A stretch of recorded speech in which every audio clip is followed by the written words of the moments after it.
Joel! Aswang! May aswang sa bubong natin! Story time.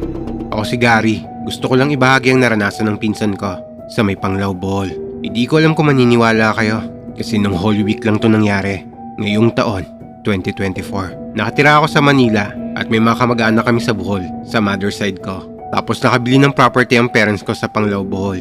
Katabi lang ng bahay ng pinsan kong si Kuya Joel. Isa siyang retired army, honorably discharged kasi sugatan sa Marawi. Dahil siya ang madalas na nandun, siya na rin ang ginawang tagapagbantay ng property na nabili ng parents ko. At binibigyan na lang siya ng parents ko ng allowance buwan-buwan. Isang araw, kinamusta ko siya via mobile phone call.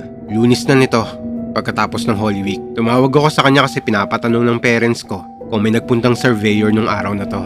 Nung nag-usap na kami, syempre, kamustahan na rin, konting kwentuhan, hanggang sa tinanong niya ako kung naniniwala daw ba ako sa mga aswang.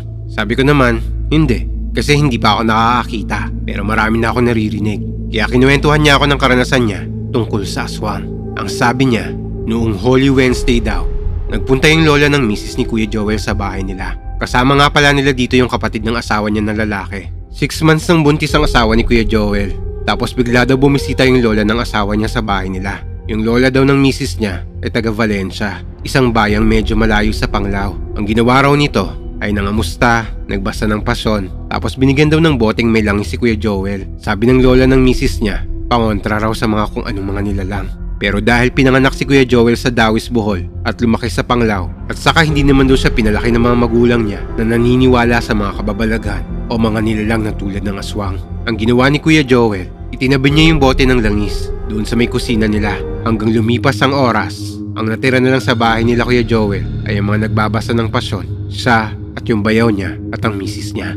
Bandang 1:00 or 2:00 ng madaling araw, may bigla na lang daw malakas na lagabog sa bubong ng bahay nila. Akala nila nahulog lang yung buko sa bubong nila kasi napapalibutan ng mga puno ng niyog ang bahay nila. Nung una, akala lang nila wala lang. Pero biglang uminda ng sakit ng tiyan ng asawa ni Kuya Joel. Noong mga oras na to, wala naman silang napapansin na kahinahinala or kakaiba. Pero mga ilang sandali pa raw, meron na namang kumalabog sa bubong nila. Kaya tinignan daw ng bayaw niya yung bubong nila sa labas ng bahay nila. Pagtingin niya doon, wala naman daw siyang nakita. Mga 10 minuto pa ang lumipas, kumalma na daw ang paghilab ng tiyan ng asawa ni Kuya Joel. Hanggang dumating ang Good Friday, patay ang Jesucristo. Nagkwentuhan daw sila Kuya Joel at ang bayaw niya sa terrace nila habang nagkakape. Mga 12:00 daw ng hating gabi yun. Kasi mga 1:00, lalaot na sila para kunin yung lambat. Pangingisda na kasi ang isa pa sa pinagkakakitaan nila Kuya Joel at ng bayaw niya. Mga ilang saglit pa ang lumipas, may umihip daw na malakas na malamig na hangin. Pero sa pagkakataong ito, may mabahong amoy daw. Malansa na parang bulok na isda na may halong dugo. Basta masangsang daw yun. Pagkatapos nito, bigla raw uminda na naman ang pagsakit ng tiyan ng asawa ni Kuya Joel. Kaya dali-dali ni Kuya Joel tong pinuntahan. Pagdating raw sa kwarto, bigla siyang may nakitang parang sinulid naggaling sa bubong ng bahay nila. Wala kasing kisame ang bahay nila, diretso bubong kagad. Tapos yung bayaw naman ni Kuya Joel pumunta sa tricycle habang nasa loob si Kuya Joel. Pag upo niya raw sa tricycle, nakita niya sa bubong nila na parang may napakalaking ibon na nakadapo doon at parang may sinisilip yun sa loob ng bahay nila. Ang ginawa raw ng bayaw niya, binato niya raw yung parang ibon na yon. Yung una niyang nahanap na iba to ay bote ng koklitro na babasagin at may lamang gas pa raw yon. Pagbato niya rito, dito niya na napagtanto na hindi lang yun pangkaraniwang ibon. Kaya dito na siya nagsisigaw na, Joel! Aswang! May aswang sa bubong natin!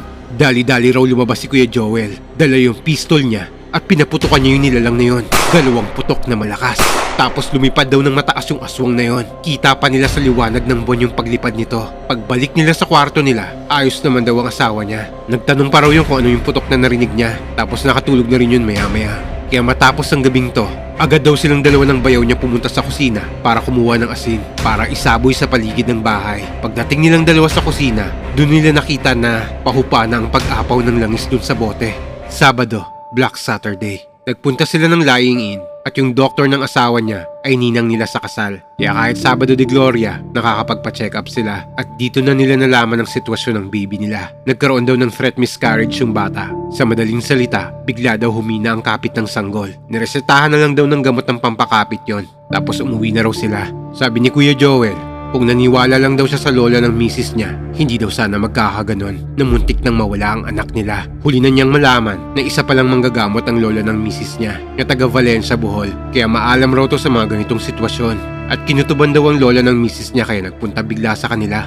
Nung huli kaming nag-usap, sabi niya ngayon naniniwala na raw siya sa mga ganon.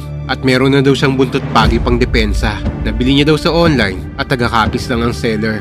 Dahil gusto niya raw maging handa sa pagbabalik nun. Dahil hindi niya na raw hahayaan na tuluyan nilang makuha ang batang magtutuloy sa pangarap niya sa susunod pang henerasyon.